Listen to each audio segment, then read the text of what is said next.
హరే శ్రీనివాస. ఈరోజు 24వ పాశురం. నిన్న మన వాళ్ళు స్వామిని లేపి రండి సింహాసనం పైన కూర్చోండి అని పిలిచారు కదా.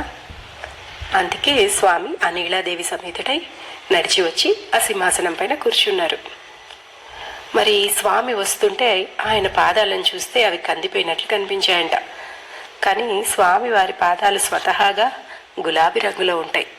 కానీ వీళ్ళ పిలుపుకి స్వామి అక్కడి నుంచి నడిచి వచ్చారు కదా, అందుకే కందిపోయాయేమో అని అనుకున్నారు. పాపం వీళ్ళేమో కోరి రాలేదు కదా, కేవలం ఆ కృష్ణుని చూసి ఆనందిద్దామని వచ్చారు. ఆయనేమో సింహాసనం పైన కూర్చొని చిలిపివాడు కదా, వీళ్ళని ఏడిపిద్దాము అన్నట్టుగా ఒక కాలు కింద పెట్టి దానిపైన కుడికాలు, ఎడం కాలు కింద పెట్టి దానిపైన కుడికాలు పైన ఉంచుకొని ఆయన పాదాలు వాళ్ళకి కనిపించేట్టుగా కావాలని కూర్చొని కాల ఆడిస్తూ కూర్చున్నాడట. ముఖ అరవిందం, పద అరవిందం అన్ని అరవిందముల వలె సుకుమారం, సౌగంధ్యము, కోమలత్వము కలిగినవి కదా. మరి ఆయన పాదాలు చూసి అయ్యో మాకు తెలియకుండానే నీ పాదాలకు అందిపోయేలా చేసేసామే అనుకొని బాధపడ్డారు. వెంటనే స్వామి దివ్య పాదార విందాన్ని మొదలుకొని మంగళం పాడుతున్నారు. ఈరోజు పాశురాన్ని మంగళాశాసన పాసురం అని కూడా అంటారు. భగవంతుణ్ణి తెలుసుకున్న జీవుడికి 2 రకాల దశలు ఉంటాయటండి. మొదటిది జ్ఞాన దశ అయితే రెండోది ప్రేమ దశ. జ్ఞాన దశలో భగవంతుడు ఎలాంటివాడో తను ఎలాంటివాడో తెలుసుకోవడం. ఆ భగవంతుడు చాలా గొప్పవాడు, జగత్తును రక్షించేవాడు అని తెలుసుకోవడం. తను ఏ జ్ఞానం లేనివాడు, భగవంతుడు రక్షిస్తే తప్ప రక్షణ లభించదు అని తెలుసుకుంటాడు. ఇక ఈ జ్ఞానం పండితే క్రమంగా ప్రేమ లేక భక్తి దశగా మారుతుంది. ఈ దశలో భగవంతుడికున్న శక్తిని మరిచిపోయి ఆయనకున్న సౌకుమార్యం, సౌశీల్యం అనే గుణాలనే చూస్తాడట భక్తుడు. ఇక తను అజ్ఞానిని అని మరిచి తనే భగవంతుడిని రక్షించుకోవాలని అనుకుంటాడట. ఆయన్ని మనం రక్షించేదేంటండి? ఒకనాడు జ్ఞానం కలిగినప్పుడు భగవంతుడు తనని రక్షించేవాడని భావించే అతనే భక్తితో ఈనాడు తాను భగవంతుడిని రక్షించుకోవాలి అనుకున్నట్టుగా ఉంటాడట. ఉదాహరణకి మనం ఏదైనా ఒక వస్తువు విలువైనది అని తెలిస్తే దాన్నైతే ఎలా రక్షించుకుంటామో అలాగే. అందుకే మనం ఆలయాల్లో తలుపులు, తాళాలు అన్నీ వేసేస్తుంటాం. ఆ జగత్ రక్షణ చేసేవాడికి మనం ఇచ్చే రక్షణ ఏంటండి? కానీ అది మనం ప్రేమతో చేస్తాం. దృష్టి దోషం తొలగుగాక అని కర్పూరం ఎలాగైతే హారతి చేస్తామో అలాగే అన్ని దోషాలు హరించుగాక అని మంగళం కూడా పాడతాం. గోదాదేవికి ఈ విషయం వాళ్ళ నాన్నగారు చెప్పారట. విష్ణు చిత్తుల వారు ఒకసారి మధురా నగరం వెళ్ళి పాండ్యరాజ్య సభలో భగవత్ తత్వాన్ని నిరూపిస్తారట.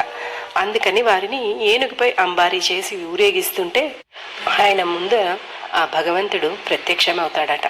ఆ భగవంతుని సాక్షాత్కారంతో ఆయన మరి వీళ్ళందరూ చూసేస్తే స్వామిని ఎక్కడ దృష్టి తగులుతుందో అని, వీళ్ళ కంటికి నువ్వు కనపడితే నీకు దృష్టి దోషం తగులుతుంది అని ఆయన మంగళం పాడారట. పల్లాండు అనేక సంవత్సరాలు, పల్కోటి నూరు ఇలా కోట్ల సంవత్సరాల వరకు నీకు మంగళం అని శంఖానికి, చక్రానికి, పక్కనున్న అమ్మకి అంటూ ఇలా మంగళం పాడారట. శ్రీరామాయణంలో కూడా రాముని పరాక్రమం తెలిసిన వారు కూడా రామునికి ఎన్నోసార్లు మంగళం పాడతారట. జగత్కారణతత్వం దేవకీ గర్భంలో ఉందని తెలిసి కూడా ఆ చతుర్హస్తాలతో ఉన్న కృష్ణుణ్ణి చూసి కంసునికి తెలిస్తే నీకు ఏమి ఆపదొస్తుందో అని నీ చేతులన్నీ వెనక్కి దాచేసుకో, కనిపించకుండా 4 చేతులు అని దేవి అంటుందట. ఇవి ప్రేమతో చేసినవే. మన ఆలయాల్లో హారతి ఇచ్చే సంప్రదాయం కూడా ఇలా వచ్చిందే. ఆండాళ్ళ తల్లి ఆయన నడిచి వచ్చినందుకు పాదాలు కందిపోయాయని మంగళం పాడుతోంది ఇక్కడ. వీళ్ళకి కాలంతో ప్రమేయం లేదు ఇక్కడ. ఎందుకంటే కాలం అనేది ఒక గాజుగోడ లాంటిది. వీరు ముందేనా ఇదంతా జరుగుతోంది, నా కళ్ళ ముందేనా ఇదంతా జరుగుతోంది అని ఆశ్చర్యపోతున్న భక్తులు. అన్రి ఉలగం, ఆనాడు వామనుడై లోకాలను అళందాయ్ కొలిచిన ఓ భగవంతుడా, ఒక్కసారిగా అలా పెరిగిపోయావు కదా, మరి నీ పాదాలు ఎంత కందిపోయాయో. అడి ఆ పాదాలకు పొత్తి మంగళం, షెండ్రు వెళ్ళి అంగ్ అక్కడున్న తైన్ ఇలంగై, దక్షిణ దిక్కున అందంగా ఉన్న నగరాన్ని పాలించే రావణాసురుని షెత్తాయ్, సంహరించిన తిరల్, నీ భుజబలానికి పొత్తి మంగళం. పొండ్రచ్చకడం, ఆ శటకాసురుణ్ణి తారుమారయ్యేలాగా తన్ని అంతమొందించావు. ఉదైతాయ్, 7 నెలల బాలుడివి. పుగర్, నీ కీర్తిని పొత్తి మంగళం. కన్రు, దూడ రూపంలో ఉన్నవ వత్సాసురుణ్ణి కుణిలా, కర్రలా మార్చి వెలగపండులో దాగి ఉన్న కపితాసురునిపై వెరిందాయ్, గిరిగిరా తిరిగి విసిరి పాడేసి కరిల్, అలా పాడేసిన నీ పాదానికి పొత్తి మంగళం. కున్రు, పర్వతాన్ని కుడయా, గొడుగులా వెడుత్తాయ్, ఎత్తిపట్టి అందరినీ దగ్గర తీసుకున్న నీ గుణం, సౌశీల్య గుణానికి పొత్తి మంగళం. ఆండాళ్ స్వామి చేసిన ఇన్ని పనులను కీర్తిస్తోంది. ఎక్కడైనా దృష్టి దోషం తగులుతుందేమో అని ఇవన్నీ చేసింది కృష్ణుడు కాదు అన్నట్టుగా వెన్రు గెలిచి పకై కెడుక్కుం, ఎవరిపైన విరోధభావం లేకుండా చేసి నిన్ కయిల్, నీ హస్తంలో ఉన్న వేల్, శూలాయుధానికి తండ్రి నందగోపుడి వద్ద ఉన్న ఆయుధం కూర్వేల్, ఇదే కదా. ఈ శూలానికి కూడా పొత్తి మంగళం అని చెప్తున్నారు. ఎండ్రెండ్రు, ఎల్లప్పుడూ సేవకమే, నీ చరితమునే ఏత్తి కీర్తించేలాగా పరై, ఆ వాయిద్యాన్ని కొల్వాన్, మేము తీసుకుంటాం.